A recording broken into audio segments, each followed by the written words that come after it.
Hello, my name is Graham Ellis. I'm 30 years old, and if you ask me about my life, I'd say it's like a book with beautiful chapters interspersed with crumpled pages stained with ink. I grew up in the suburbs of Atlanta, Georgia, in a modest red brick house where neighbors knew each other's names, and the sound of birds chirping every morning was a familiar melody. But don't let that peaceful facade fool you. Inside that house, my family was an emotional labyrinth where love and pressure were so tightly intertwined that sometimes I didn't know where I stood. I'm the eldest child, a role I never asked for but had to shoulder nonetheless. My father, Paul, a retired police officer, is a tall, imposing man with a deep, commanding voice, as if he's always ready to give orders. He's the kind of person you don't want to argue with, not because he's frightening, but because he has a way of making you feel wrong, even when you know you're right. My mother, Heather, is an accountant, still toiling away with numbers in her small office, though her income never seems enough to satisfy her. They love me. I don't doubt that. But their love always came with expectations, invisible strings that tightened around me from a young age. Then there's Dylan, my younger brother, 3 years my junior. Dylan is the sunshine in our parents' eyes, a golden boy with a charming smile and a knack for making people overlook his mistakes. While I slaved away studying and working part-time at a grocery store to afford books, Dylan was handed everything: college tuition, his first car, a shiny red Mustang he drove everywhere, despite never holding a job for more than 6 months. I'm not jealous, not exactly, but every time I heard Mom brag about Dylan's hidden potential or saw Dad pat his shoulder with a proud look, my heart ached, as if I were a faint shadow in my own family. Growing up in suburban Atlanta wasn't a fairy tale. Our house sat on a quiet street with a front yard full of weeds and an old oak tree I'd climb to escape the arguments in the kitchen below. My parents didn't fight often, but when they did, it felt like the world was shaking. It was usually about money, always about money. Dad retired early due to health issues, and his pension barely covered the basics. Mom worked herself to exhaustion but never complained, only sighing quietly as she reviewed bills. I learned to read their moods through small signs, the way Mom tapped her pen on the table when anxious, or Dad's distant gaze as he sat in his armchair staring out the window. I realized early on that if I wanted to break free from that cycle, I had to rely on myself. In high school, I worked at a pizza shop, standing behind the counter for hours to earn money for books and college application fees. I won a scholarship to the University of Georgia, and for the first time I felt I'd done something truly worth being proud of. But even that moment was overshadowed. When I showed my parents the scholarship acceptance letter, Mom gave a faint smile and said, "Good job, Graham, but don't let it make you arrogant." Meanwhile, Dylan, who had just been kicked off the football team for skipping practice, was comforted by Dad with a special dinner. I remember standing in the kitchen staring at the steak Mom prepared for Dylan, wondering if I'd ever be loved like that. The favoritism wasn't something I imagined. It was there in every small detail. When I needed money for a laptop for school, my parents told me to figure it out myself. But when Dylan crashed his car while driving drunk, they immediately dipped into their savings to fix it. I learned not to ask, not to depend. I told myself I was stronger for it, that I didn't need their favoritism to succeed. But deep down, I always longed for them to look at me with the same pride they gave Dylan. At 22, after graduating with a marketing degree, I decided to leave Atlanta. I wanted to escape my family's shadow, the unfair comparisons, and the invisible pressures. Chicago was my destination, a big, bustling city where I could start fresh. I remember the day I left, standing at Hartsfield-Jackson Airport, suitcase in hand, heart pounding with both excitement and fear. Mom hugged me, whispering, "Call home often, Graham." Dad just nodded and said, "Don't get into trouble." Dylan didn't even see me off. He was too busy sleeping off a night of partying. Chicago was a breath of fresh air. I started with an internship at a cosmetics company where I quickly proved myself. I loved my job. The advertising campaigns, the lively brainstorming sessions, the feeling that I was creating something valuable. After 5 years, I was promoted to marketing manager with a salary that allowed me to live comfortably and even save a decent amount. I rented a small apartment downtown with windows overlooking Chicago's skyline, and for the first time I felt like I truly belonged somewhere. Meanwhile, Dylan stayed in Atlanta, still mooching off our parents. He changed jobs like he changed clothes, from salesman to freelance DJ, then unemployed again. He married Katie, a girl with a radiant smile but a lavish lifestyle that matched Dylan's. They quickly drowned in debt, credit cards, bank loans, even loan sharks. Instead of letting Dylan face the consequences, my parents kept bailing him out, dipping into their retirement savings to pay his debts. I learned this through rare calls from Mom when she'd lament Dylan's tough situation but never ask how I was doing. I tried to keep my distance from the family, not because I didn't love them, but because every conversation pulled me back to the past, to days when I felt not good enough, not worthy enough. I called home once a month, mainly to check on my parents. Those calls were always brief, filled with awkward silences.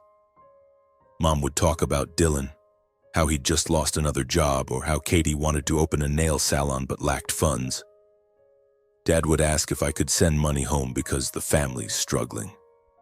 I started sending $1,500 a month, not because I wanted to, but because it felt like the only way to keep the peace.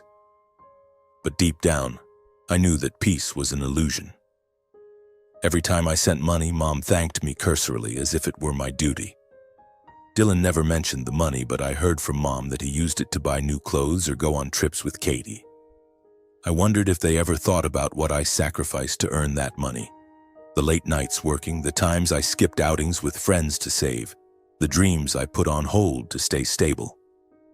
Then one day the phone rang. It was Mom, her voice tense, different from usual. "Graham, you need to come home," she said. "We have something important to discuss. It's a family matter." A chill ran down my spine. I knew this call wasn't just a casual invitation to visit. Something was waiting for me in Atlanta, something that would change everything. I booked a flight, my heart heavy, unsure of what I was about to face, but I knew, whatever it was, it wouldn't be easy. Sitting on the flight from Chicago to Atlanta, I stared out the window, watching fluffy white clouds drift by like fragments of shattered memories. I tried to imagine the important family meeting Mom had mentioned, but my mind was filled with questions that had no answers. The last time I'd been to Atlanta was for Christmas, a brief visit filled with awkward conversations and perfunctory hugs. Dylan had bragged about a new business plan, some vague idea about opening a bar, while Mom looked at him with sparkling eyes, as if he'd just invented electricity. I just sat there, sipping cold coffee, trying to keep the bitterness in my heart from spilling over. When the plane landed at Hartsfield-Jackson Airport, the humid Georgia heat enveloped me, like an unwanted embrace. I rented a car and drove to the familiar red brick house in the suburbs. The old oak tree still stood in the front yard, but it looked more withered now, as if time had worn away some of my childhood memories. As I stepped inside, the smell of Mom's baking cookies lingered in the air, but there was no warmth to accompany it. Dad sat in his armchair, his eyes fixed on me with a stern expression. Mom stood in the kitchen, wiping her hands on her apron, her lips pressed into a thin line.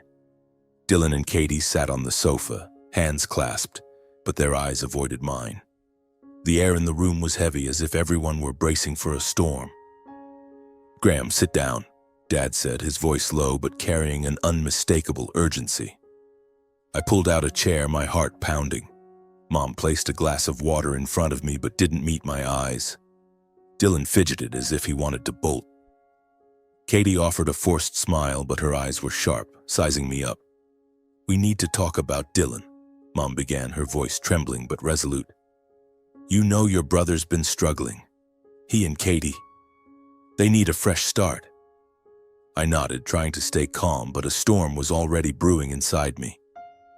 "What kind of struggle?" I asked, though I could guess the answer. "Dylan was always struggling," A failed job, a new debt, a plan that never materialized. Dad cleared his throat, leaning forward. We've decided to help Dylan and Katie. We bought them a house, a nice one in a good area so they can settle down. I blinked, trying to process the words. Bought a house? I repeated, my voice higher than intended. With what money? Mom glanced at Dad, then back at me, choosing her words carefully. We used our savings and took out a mortgage. The house is worth $400,000, but the remaining loan is $320,000, and we need your help. My heart seemed to stop. Help? What do you mean? Dad's voice hardened. We need you to take on the mortgage payments. You have a good job, a steady income. Dylan and Katie can't manage it, but you can. Family helps family, Graham. Blood rushed to my head, a mix of anger and disbelief. I looked at Dylan, hoping he'd say something, an explanation, an apology, anything. But he just stared at his hands, picking at his nails. Katie gripped his hand tightly, as if shielding him from me. Dad, Mom, I've been sending $1,500 a month, I said, struggling to keep my voice steady, my hands clenched under the table. I've covered living expenses, utility bills, even Dad's medication. Now you want me to pay off a $320,000 mortgage for a house I didn't choose, don't live in, and wasn't even consulted about? Mom frowned, as if I'd said something offensive. Graham, you're the eldest. You have a responsibility to your brother. Dylan needs this chance. If you don't help, they'll lose everything. They've already had everything, I snapped, unable to hold back. You paid for Dylan's college, bought him a car, paid off his debts. And me? I did everything on my own. I worked part-time from age 16, paid for my own school, built my life in Chicago. And now you want me to ruin my financial plans to bail out Dylan, who's never taken responsibility for anything? The living room fell silent. Dylan finally looked up, his eyes flashing with anger. You talk like I'm a burden, he said, his voice shaking. I'm trying, Graham. I don't have the luck you do. Luck? I almost laughed, but the sound caught in my throat. I worked myself to exhaustion to get where I am, and you? You spend money like water, married someone just as extravagant, and now you want me to pay for your choices? Enough! Dad slammed his hand on the table, making my glass of water tremble. Graham, you're being selfish. Family means sacrifice. You can't just think about yourself. His words cut like a knife. I looked at Mom, hoping she'd say something to ease the tension, but she just nodded in agreement with Dad. Katie started crying, tears I wasn't sure were genuine or just for show. Dylan wrapped his arms around her, whispering something as if I were the villain in this story. I took a deep breath, trying to regain my composure. Dad, Mom, I understand family is important, but I've done everything I can. If Dylan and Katie need a house, why not rent or buy something cheaper? There are other options. Asking me to pay for a $320,000 loan is unfair. I can't do it. I can't afford it. Can't afford it? Mom nearly shouted. You make good money in Chicago. You live alone, no family, no responsibilities. You could do it if you wanted to. It felt like a slap in the face. No family? No responsibilities? I repeated, my voice trembling with anger and pain. I've sent money home every month. I've done everything you've asked, even when it meant sacrificing my own plans. But I'm not a bank. I have a life, dreams, plans. Dad stood, pointing at me. You're turning your back on family, Graham. If you don't help, don't expect us to consider you part of this family anymore. Those words were the final blow. I stood, my legs shaking, but I knew I couldn't give in. If family means I have to give up everything for Dylan, then maybe I don't understand what family is, I said, my voice cold but my heart breaking. I walked out of the house, not looking back, the sound of Katie's sobs and Dad's voice echoing behind me like a song I didn't want to hear. On the flight back to Chicago, I sat huddled in my seat, my mind reeling. I'd refused my parents' request, but why did I feel like the one in the wrong? I stared out the window, the city lights twinkling below like lost stars. I wondered if I could ever repair my relationship with my family or if this was the end. But deep down, I knew my decision was right. I couldn't live to atone for Dylan's mistakes, couldn't sacrifice my future just to keep the peace with a family that never truly saw me. As the plane landed, I received a text from Mom. "You've disappointed us, Graham. Think again." I gripped my phone, my fingers hovering over the screen, but I didn't reply. I didn't know what to say. But I knew this fight wasn't over. A part of me feared what would come next, and that instinct wasn't wrong. My family wouldn't stop here. They'd find a way to pressure me, no matter the cost. The days following my return from Atlanta felt like living in a nightmare with no escape. Each morning I woke up and checked my phone, expecting a text or call from Mom, Dad, or even Dylan, but there was only silence. That silence was more terrifying than any accusation. It was like a dagger slowly piercing my heart, making me question whether I'd been wrong to refuse them. I tried to focus on work, advertising campaigns, tense meetings. But my mind kept drifting back to the red brick house, to Mom's disappointed eyes and Dad's cold voice. Then one afternoon, as I left the office, my phone buzzed. It wasn't Mom or Dad, but an unfamiliar number. I frowned, hesitated, then answered. "Graham Ellis?" a man's voice said, polite but firm. "This is Carter and Associates, a law firm. We represent your parents, Paul and Heather Ellis. Can you make time to receive some legal documents?" I froze on the Chicago sidewalk, people rushing past, but it felt like the world had stopped. "Legal documents?" I repeated, my voice hoarse. "About what?" "We'll send details via email, but it concerns a financial commitment. You should review them soon," the man said, hanging up before I could ask more. I got back to my apartment, heart pounding. When I opened the email, I found dozens of pages with a chilling title: "Lawsuit against Graham Ellis for breach of financial commitment." I read in disbelief. My parents, the people who raised me, were suing me. They claimed I'd promised to cover the $320,000 mortgage for Dylan and Katie's house, but then betrayed that promise, causing severe financial harm to the family. The lawsuit listed the $1,500 I sent monthly as evidence that I had the means and responsibility to pay Dylan's debt. I sank onto the couch, hands trembling. Promised? I'd never promised to pay that mortgage. The conversation in Atlanta was a request, no, a demand that I'd refused. How could they twist it into a legal promise? Each line of the lawsuit felt like a cut to my pride. They called me selfish, said I'd turned my back on family duty. They even fabricated a story that I'd verbally agreed during the family meeting in front of Dylan and Katie. I called Mom immediately, but she didn't answer. I tried Dad, then Dylan. No one picked up. Finally, I texted Mom. "How could you do this? I never promised to pay for Dylan's house. Why are you suing me?" The message sent, but no reply came. I felt betrayed, as if the family I'd tried so hard to hold together had crumbled beneath me. The next morning, I contacted a lawyer in Chicago named Rachel, recommended by a colleague. Rachel was a petite but sharp woman with eyes that seemed to see through everything. As I told her my story, she listened intently, jotting notes in a notebook. "Graham," she said, her voice calm but firm, "this lawsuit is driven by emotion, not law. They have no clear evidence of a legal agreement. But we need to prepare thoroughly because your family seems very determined." Rachel asked for every text, email, and financial transaction between me and my family. I dug through old messages, Mom's curt thank yous for the money I sent, her updates about Dylan's struggles. Not one mentioned me agreeing to the mortgage. Rachel nodded as she reviewed them.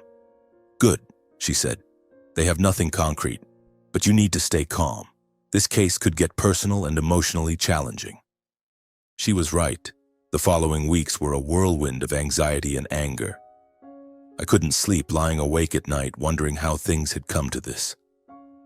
What had I done wrong? I'd done everything to support my family, even when it meant shelving my own dreams, like buying a bigger apartment or taking that European trip I'd always wanted. Now the family I loved most was dragging me to court like a criminal. The court date arrived faster than I expected. The Atlanta courthouse was a cold building with marble hallways and a stifling atmosphere. As I entered the courtroom, I saw my parents on the other side with their lawyer, a smug middle-aged man. Dylan and Katie were there too, but they wouldn't look at me. Mom wore a gray sweater, looking older than her years, her eyes red but resolute. Dad sat upright as if he believed he was doing something righteous. The judge, an older woman with a calm voice, asked my parents' lawyer to present their case. He stood, spinning a tale woven from distorted memories. He claimed I'd promised to pay the mortgage during the family meeting, that I'd committed in front of everyone but then betrayed the family out of personal selfishness. He presented copies of my bank transfers, arguing they proved I could afford the debt. Rachel stood to counter, her voice sharp but composed. She presented my texts and emails, pointing out there was no evidence of a promise. "Your Honor," she said, "my client, Graham Ellis, has supported his family by sending $1,500 monthly for years, despite no legal obligation to do so. But there was no agreement, written or verbal, for him to cover a $320,000 mortgage. This is a family expectation, not a legal contract." The judge nodded, jotting notes. Then she turned to my parents. "Mr. and Mrs. Ellis, do you have concrete evidence of Graham's promise? An email, a text, or a reliable witness?" Dad cleared his throat, his voice shaky. "We don't have anything in writing, Your Honor. But Graham's the eldest son, he knows his responsibilities.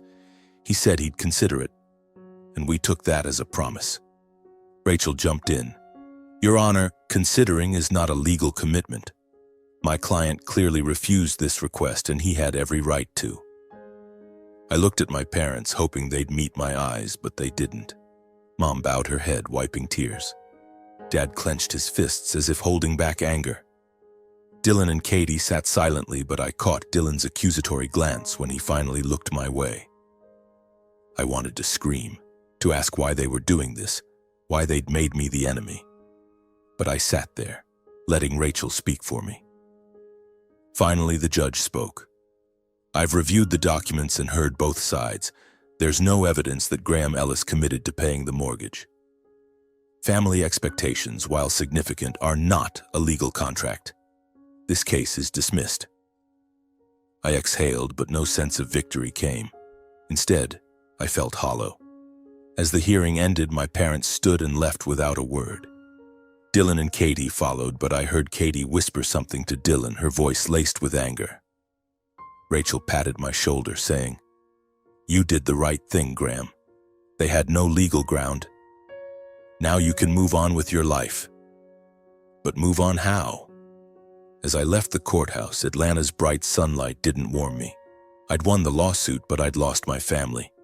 A new wound had opened in my heart, and I knew it wouldn't heal easily. I got in the car, drove to the airport, and wondered if my family would ever forgive me, or if I could forgive them. On the flight back to Chicago, I sat hunched in my seat, the hum of the plane's engines drowned out by the echo of Dad's words. "Don't expect us to consider you family anymore." Those words stabbed deep into my chest, each memory of them a fresh jolt of pain.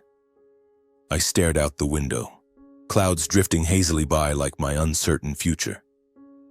Family, the one thing I'd thought was my safest haven, was now just a shattered memory.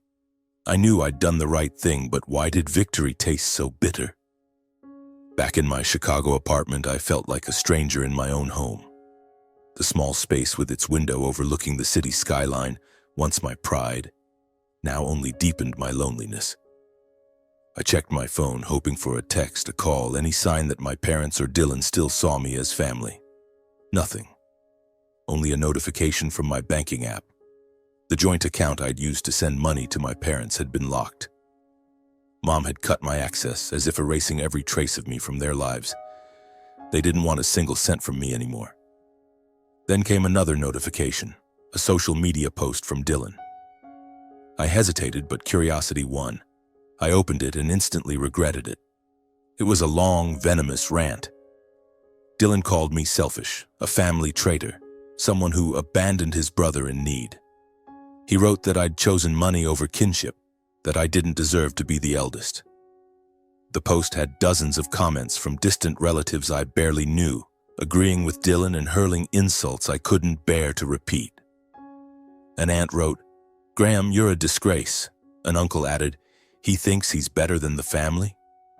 I shut off my phone, but the words had already seared into my mind. I sank to the floor, knees drawn up, fighting back tears. I wasn't crying over the accusations. I was used to being misunderstood. But I cried for the loss, for the reality that the family I'd loved and sacrificed for now saw me as an enemy. I wondered if I'd been wrong from the start. Should I have agreed to pay the mortgage even if it meant ruining my own life? Guilt choked me, mingling with anger and hurt. I wanted to scream, to call Mom and demand why, but I knew no answer would satisfy me. The days that followed, I lived like a shadow. I went to work, attended meetings, smiled at colleagues, but it was all a facade.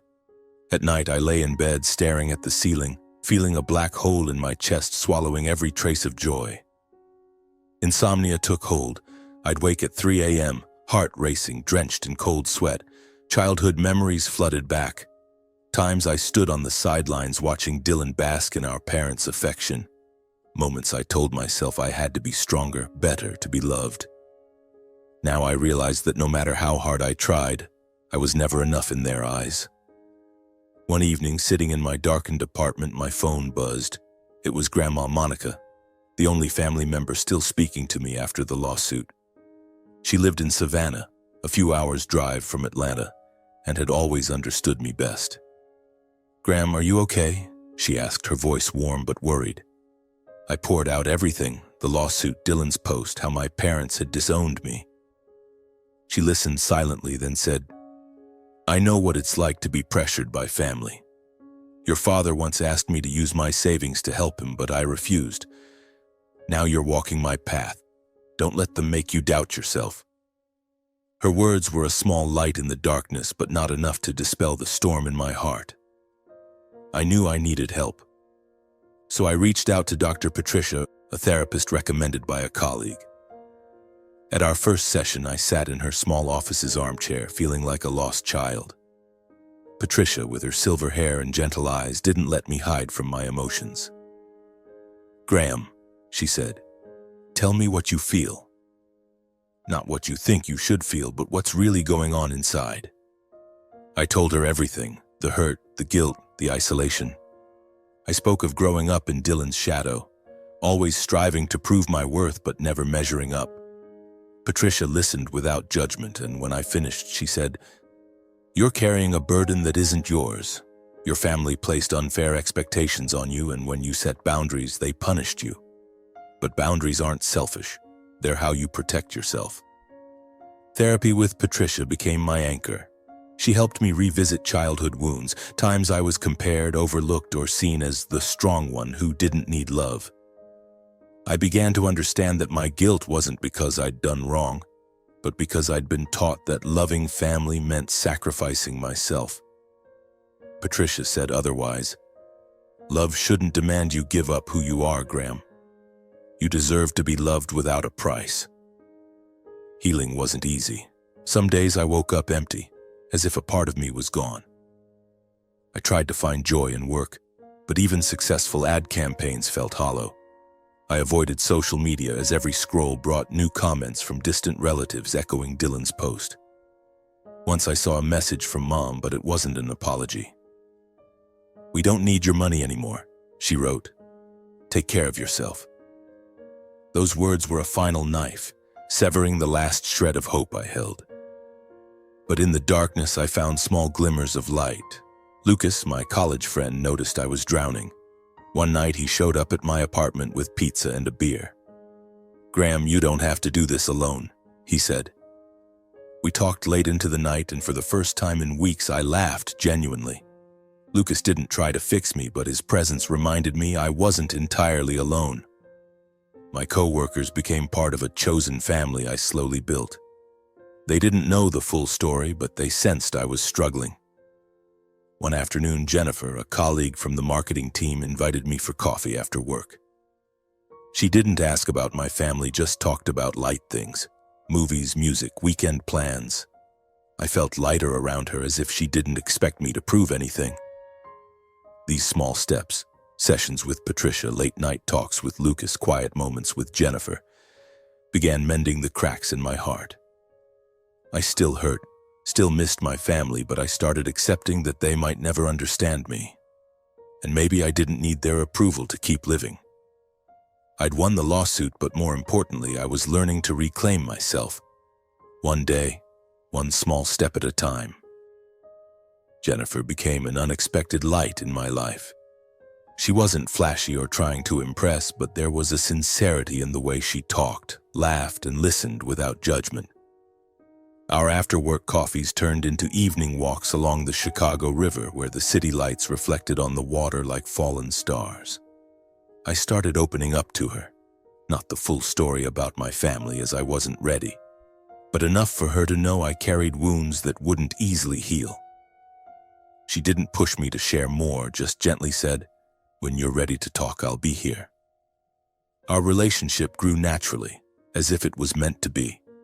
Jennifer had a way of making me feel seen, not as the eldest son who had to carry everything, but as me, Graham, with my dreams, fears, and bad days.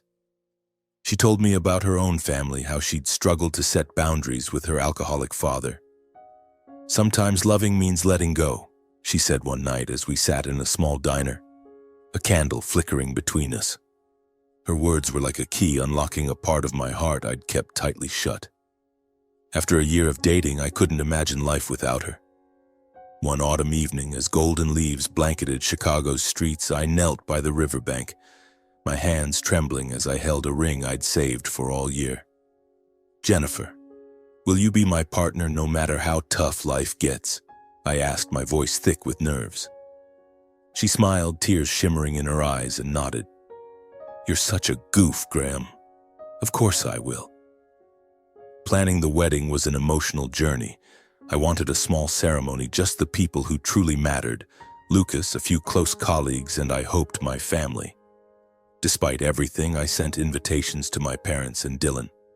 I included a short letter, not too long, just enough to say I held no grudges and wanted them at my big day.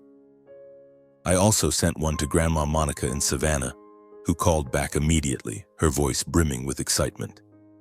"Graham, I'll be there. You deserve to be happy." The wedding day arrived, with Chicago's sky clear and sunlight streaming softly through the small restaurant's stained glass windows. Jennifer was radiant in a simple white dress, her hair loose, her eyes looking at me like I was her whole world. Lucas, my best man, kept teasing me for shaking while reading my vows, but as I scanned the crowd, my heart sank. My parents weren't there. Neither were Dylan and Katie. Their seats sat empty, a painful reminder of the chasm between us. Only Grandma Monica was in the front row, her eyes sparkling with pride, a neatly folded handkerchief in her hand like a talisman. After the ceremony, Grandma pulled me aside, hugging me tightly. "You're my pride, Graham," she said, her voice choked. "I know you've been through so much pain, but today, you chose right. You chose your happiness." I thanked her, but couldn't help asking about my family. I needed to know how they were, even if part of me dreaded the answer. Grandma sighed, sitting beside me. "Your parents are struggling, Graham. The house they bought for Dylan, they couldn't keep up with the mortgage. They had to sell it at a huge loss. Your dad, Paul, is working part-time at an auto shop to make ends meet. Dylan and Katie moved back in with them. They're still spending recklessly, still relying on your parents and showing no signs of change." A pang shot through my chest. Despite their hurt, I couldn't help but worry. "Grandma, should I do something? I could send money again, even if the joint account's locked." She took my hand, her eyes firm but kind. "Graham, listen to me. You've done more than enough. They chose their path, and you can't save them from those choices. If you keep trying, they'll keep taking advantage of you like they have for years.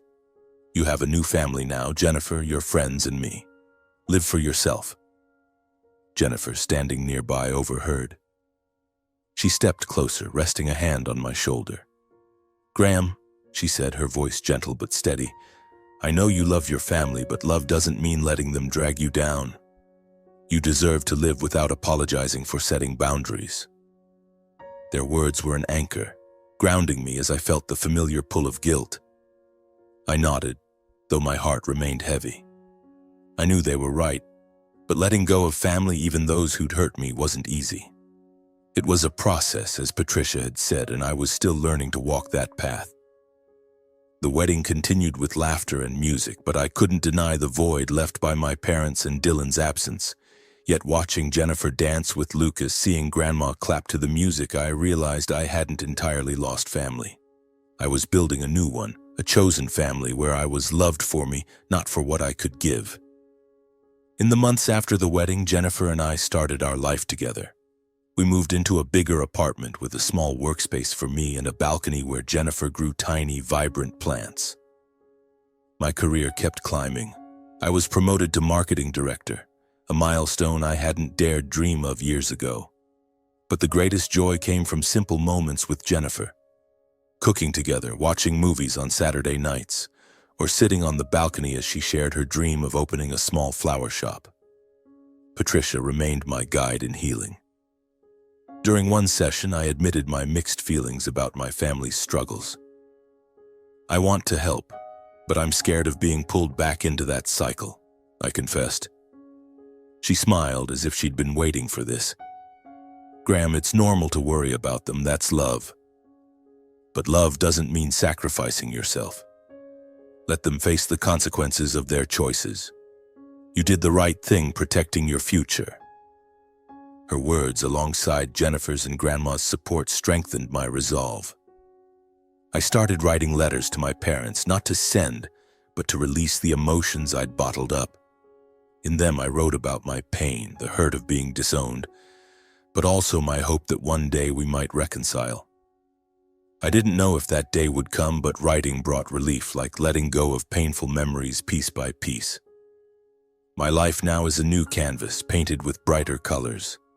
I still miss my family, still ache when I think of them, but I no longer let that pain define me. With Jennifer by my side, with Lucas and Grandma cheering me on, I'm learning to love myself, not as the eldest son who must sacrifice, but as a man who deserves his own happiness. Happiness. Happiness. Happiness. Happiness. Happiness. Happiness. Happiness. Happiness. Happiness.